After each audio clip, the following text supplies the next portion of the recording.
Hey there, welcome back for day two. Thank you so much for joining me for this amazing 30-day series where we're going to be supporting each other and exploring sobriety, cultivating emotional well-being, and embracing holistic health so that we can have a year filled with strength, growth, and vibrant living. Again, I completely value and appreciate your time, so I'm going to go quick. Hopefully you've got your notepad and you're ready to go. So here we go, right? Day number two, we're going to be looking at what do you feel, hear, say, and believe. Now we're talking about when you're talking to yourself, that internal dialogue, what's going on in your head, in your heart, in your soul, in your gut. And, a lot of times I hear people say, gosh, I don't have should statements. I don't talk to myself in a way of pressure. I'm very mindful and very uplifting. I'm very focused on having a positive attitude, and that may very well be true. However, generally speaking, if we're here, there's a way that we talk to ourselves, even if it's subtle, even if it's little. So I'm going to give you something of mine that is a secret way for you to really uncover how you are feeling and how you are speaking to yourself and how you're approaching your days and moments. And so again, this is very proprietary. This is something that is very unique to the practice that we have at Turning Leaves. So write it down, because here we go, right? I want you to check in with yourself every 2 hours and ask yourself this question, right? Or these questions, should I say. This is what I refer to as our core non-physical feeling check-in. It goes like this. Right here, right now, in this moment, I feel. This can look like excited, intrigued, depressed, anxious, invigorated, whatever, right? Pick that good descriptive adjective word. Again, I'm a wordie.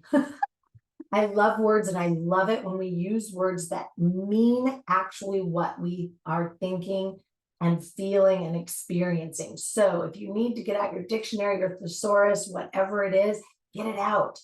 We have to get better at our descriptive words because fine is the most ambiguous word we can use. And you'll hear more about that from me, I'm sure. So anyway, right here, right now, in this moment, I feel. Insert your descriptive word. Then ask yourself, what is driving this feeling in this moment? What part of this is for me?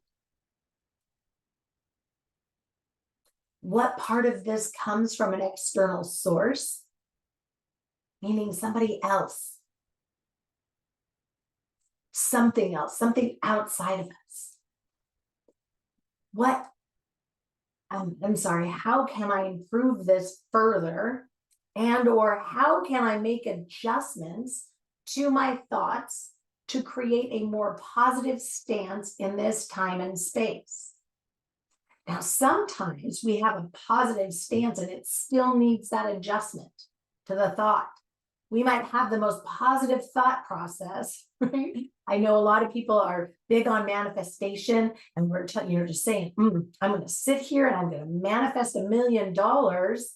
But manifestation is an action word, right? Like you have to actually do action. So no matter how positive you are, if we don't have those actions to go with them, right? We need adjustments to our thoughts and our actions. So I also want you to think about, so that's your core non-physical feeling check-in, right? Right here, right now, in this moment, I feel intrigued, excited, invigorated, depressed, anxious, right?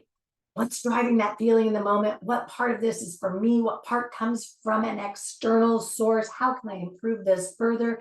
And or how can I make adjustments to my thoughts to create a more positive stance in this time and space?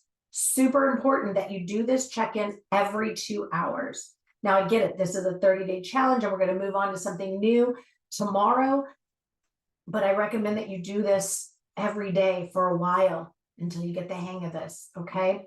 But the other space that I wanted to lean into is I want you to be watching for those should statements, right? Now, that might look like I should weigh X amount pounds. I should have a clean house. I should be able to do it all.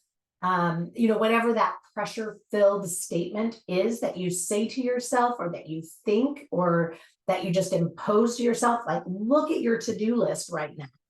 Like, how much do you have on that to-do list? If it is more, like, I have a list of things that, are in my to-dos, but I have my to-dos for today, right? So you might have a list of 25 things that you want to accomplish. Those are your aspirations. However, your to-dos should only be 3 to 5 deep. When you get those done, then you can move on. So, and we'll talk more about creating an effective aspiration plan, and how to identify the objectives and how to put them in order and how to get them to be not overwhelming at a later time. But I want you to be writing down, right? Like somewhere, notepad in your phone, something. Anytime there's a should statement or any other version of a pressure-filled statement that you are saying to yourself, right? So we're looking for, what is your internal message? Do you feel worthy? Do you hear that your presence is valid? Do you speak to yourself with respect or imposed pressure? Do you believe that you are valuable? Those are the questions. Write them down. And I know that this can be an emotional journey, so I want you to be easy with yourself. Look for the what and how you can shift that dialogue to look and sound more in line with what you aspire to attain. And when the dogs are running. A good example is this. My thoughts, feelings, emotions, opinions, and beliefs are valid and hold value. I am worthy of being heard. I love myself and will treat myself with genuine love and respect. If you have questions, make sure you drop a comment, ask it below, reach out to me via email, and always, if we haven't met for a conversation, then it's always an option for you. Thank you so much. I'll see you tomorrow.